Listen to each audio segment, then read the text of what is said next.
तो दोस्तों आज मैं बात करने जा रहा हूँ CMOS बैटरी के बारे में। जैसे कि ये चीज़ होता है अपने मदरबोर्ड के अंदर या फिर लैपटॉप के अंदर एक बैटरी जैसा देखने वाला चीज़। ये होता क्या है, इससे नुकसान क्या होता है, ये अगर लगा हुआ ना हो तो क्या होता है, और ये चीज़ है क्या है। ऐसे छोटे से चीज़ बैटरी जैसा होता है, आपने बहुत समय देखा है।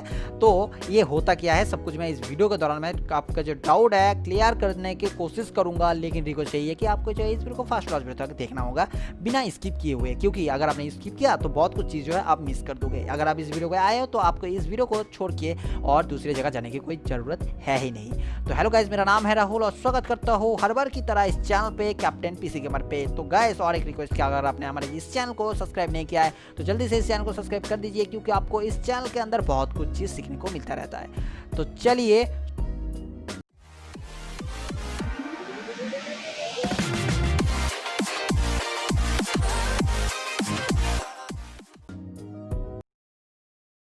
तो गाइस बात कर लेते हैं CMOS। नाम देखने में छोटा लगता है, लेकिन ये नाम छोटा है नहीं। इसका पूरा नाम है complementary metal oxide semiconductor. Sorry, मेरा गलती हो गया था। इतना बड़ा नाम है भाई, मैं इतना बड़ा ले नहीं सकता। सॉरी, माफ कर दीजिएगा यार। मैं छोटा सा ही नाम लूंगा CMOS। तो ये चीज़ होता क्या है, ये देखने में एक बैटरी जैसा होता है, लेकिन ये इसका काम क्या है। छोटा चीज़ है लेकिन काम बहुत बड़ा होता है इसका।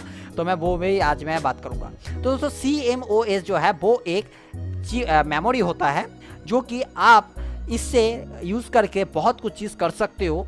जैसे कि ये अगर आपने पीसी में ना हो तो अपने पीसी के अंदर आप टाइम नहीं ठीक से देख पाओगे, अपने बायोस ठीक से काम नहीं कर पाएगा। आप बहुत समय आप देखोगे कि आप जब अपने पीसी में कुछ यूएसबी लगाते हो और सपोर्ट नहीं करता, इनपुट और आउटपुट के प्रॉब्लम, ये होता है CMOS मेमोरी के वजह से।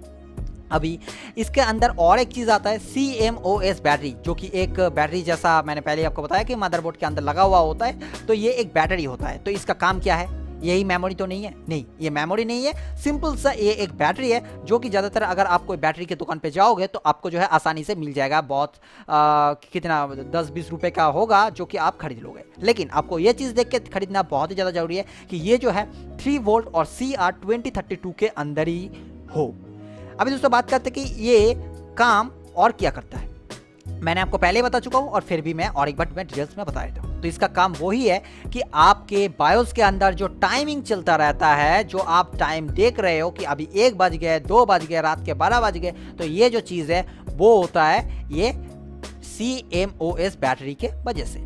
अगर ये बैटरी सप्लाई मेमोरी को नहीं देगा तो मेमोरी काम नहीं कर पाएगा, और जब भी काम नहीं कर पाएगा तभी वही चीज़ आता है कि जैसे कि आपने टाइम ठीक नहीं दिखाता, बायोस के अंदर बहुत ही ज़्यादा प्रॉब्लम आता है। मान लीजिए कि आप विंडोज 10 रिप्लेस कर रहे हो, तो तभी जो है आपको प्रॉब्लम ये आता है, फेलियर का जो ऑप्शन है आपको दिखा देता है और आपको बोलता है कि रिस्टार्ट कीजिए और फिर से कीजिए। लेकिन ऐसा होता नहीं है।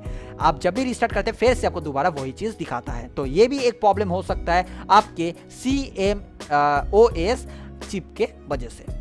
और एक चीज़ होता है, जैसे कि आप अपने माउस को लगाते हो तो आप जो है देखोगे कि उसके अंदर जो है माउस कनेक्ट हो रहा है और छोड़ रहा है, हो रहा है छोड़ रहा है। तो ये भी जो प्रॉब्लम है इनपुट और एक्सपोर्ट का, इनपुट और आउटपुट का जो यहाँ पर जो मतलब मामला होता रहता है, वो होता है ये CMOS के वजह से। तो आपको इसके बारे में पता चल गया है।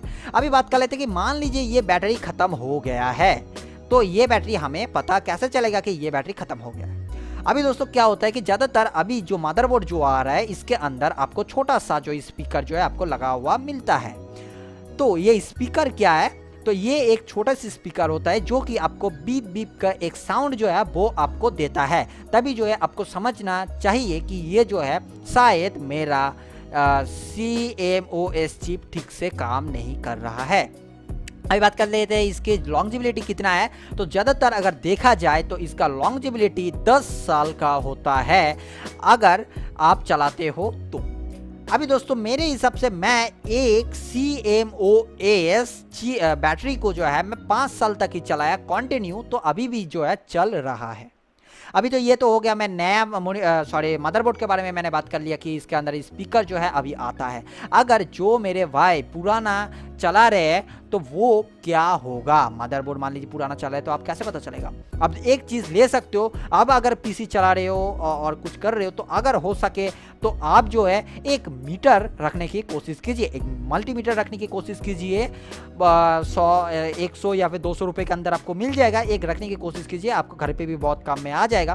तो आपको क्या करना है, आपको उस बैटरी को लेना है और प्लस जहाँ पर होगा तो वो प्लस के मतलब जहाँ पर होगा तो वहाँ पर आपको रेड वायर को लगाइए, और जो माइनस होगा तो वो आप लगाइए ब्लैक वायर को।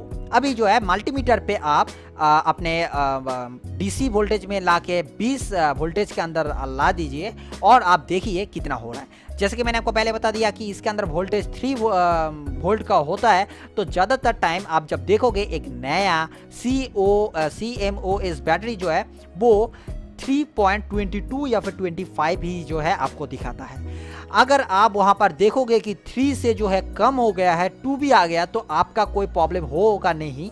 अगर मान लीजिए बहुत ही ज़्यादा कम हो गया है, 1 आ गया है या फिर कोई वोल्टेज ही नहीं आ रहा है या फिर 0.50 दिखा रहा है, 60 दिखा रहा है, तो आपको जो है एक नया लगाना चाहिए।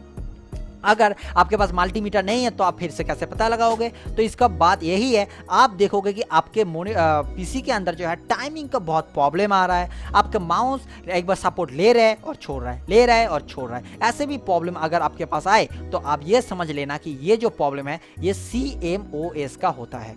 आप जब कोई फॉर्मेटिंग करते हो, मान लीजिए विंडोज 7 से अभी विंडोज 7 तो बंद हो गया, तो अभी विंडोज 10 आ रहा है, तो आप विंडोज 10 जब लगाते हो आपको जो है वहाँ पर एरर आता है कि फेलियर का ऑप्शन आता है। तो ये भी जो है, ये भी चीज़ सेम टू सेम ये CMOS बैटरी चिप के वजह से ही आता है। तो दोस्तों बस यही था CMOS बैटरी के रिलेटिव कुछ बात। अगर आपको और भी कुछ जानना है और मैं इस वीडियो के और कुछ बोलना भूल गया हूँ या फिर छोड़ दिया हूँ मैं, तो सॉरी माफ़ कर दीजिएगा, नीचे कमेंट पे लिखिए। मैं उसके रिलेटिव इसके रिलेटिव अगर कुछ हुआ CMOS के बारे में तो मैं आपको सॉल्व करने की कोशिश करूँगा। तो गाइस बस आज के लिए इतना ही। आई होप कि आपको इस वीडियो में बहुत कुछ चीज़ समझ में आ गया है और आप बहुत कुछ चीज़ आप जो है सीख पाए हो। अगर आप इस वीडियो को आपको पसंद आया है तो लाइक कीजिए, कमेंट कीजिए और सब्सक्राइब कीजिए। अगर आपको कुछ सवाल या फिर सुझाव करना है तो कमेंट में ज़रूर आइए, और कुछ अगर मेरा कुछ अगर गलती हो गया तो आप अगर बोलना चाहते हो तो वो भी बोल सकते हो। तो बस यार आज के लिए बस यही बोलना था। चैनल को जल्दी से सब्सक्राइब कर लो क्योंकि आपको इस चैनल के अंदर ऐसे वीडियो देखने को मिलता रहता है। तो बस आज के लिए इतना ही। जय हिंद, वंदे मातरम।